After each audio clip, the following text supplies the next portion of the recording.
Good evening, everyone. My name is Nick Sandmann, and I'm the teenager who was defamed by the media after an encounter with a group of protesters on the steps of the Lincoln Memorial last year.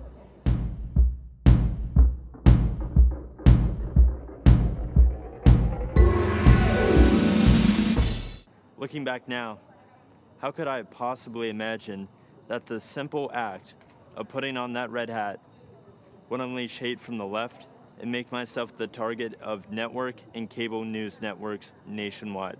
Mr. Sandman, bring me a dream. Make him the cutest that I've ever seen.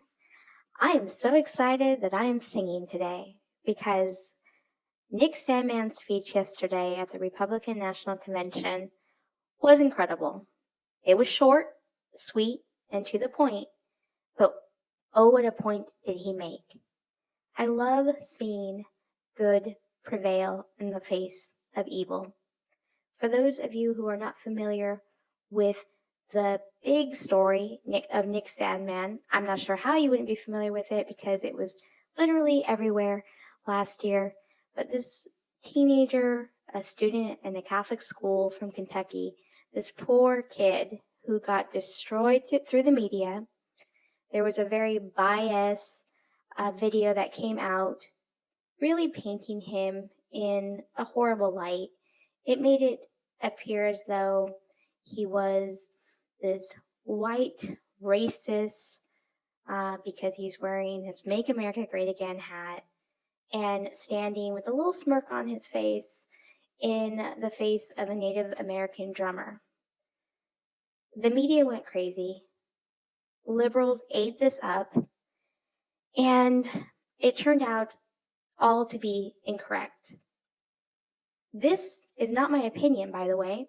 New video reveals a more complicated view of an encounter between Kentucky high school students and a Native American elder that triggered nationwide outrage. The incident happened Friday afternoon at the Lincoln Memorial in Washington. Initial video posted on social media appeared to show the group of boys surrounding and taunting Native American activist and military veteran Nathan Phillips. But we're learning there's more to this than the first video showed. This was actually judged through the court of law, and Nick Sandmann settled for an undisclosed amount, but I'm guessing it's well into the millions. So when all the evidence was laid out, different perspectives of the camera showed a lot other things going on, and it's a whole story within itself, so I'm not going to get into it, but the bottom line is that the media went after this kid so hard. It incited so much hatred in our country. He even got death threats. Now, school officials had issued an immediate apology and said they'll take appropriate action up to and including expulsion. That was, of course, before all the other videos emerged.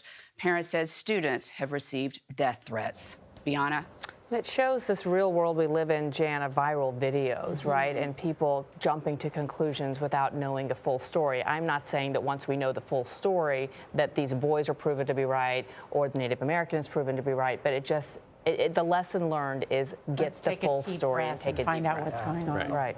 Can you imagine living in a world where a teenager, a child, gets death threats for standing when somebody's drumming a drum in their face, when it turns out there's another group of people who are saying racist things against him and his friends, standing there, not saying a word back, and just smiling uncomfortably?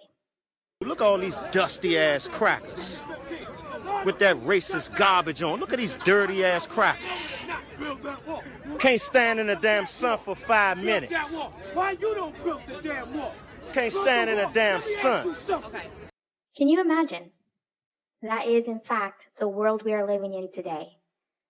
We are not in the Twilight Zone, ladies and gentlemen. That actually happened.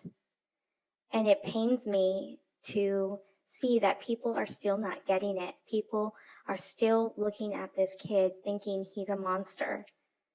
You know, when I'm uncomfortable, one of the things I do, like so many other people, is laugh. It's a nervous thing, right? you can clearly see that this kid was uncomfortable.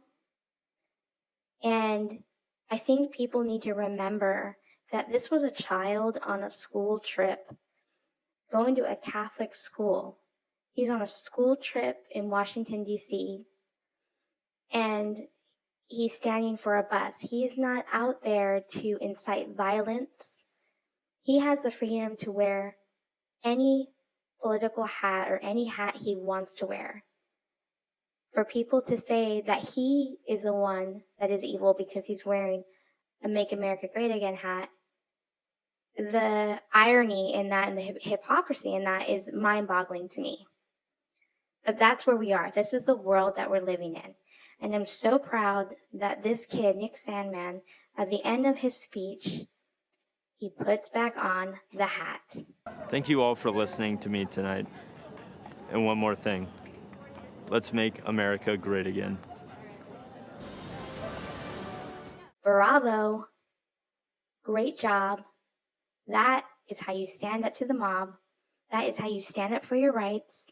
You may not agree with it. You may not agree with the Republican platform, specifically with Trump. But that is your right to not agree with it. You have that right because we live in a free country. And it's something that must be protected. It's precious. It must be protected at all costs.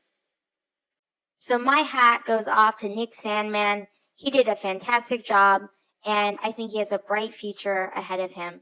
I'm so happy to see when good overcomes evil, because that's really what this is.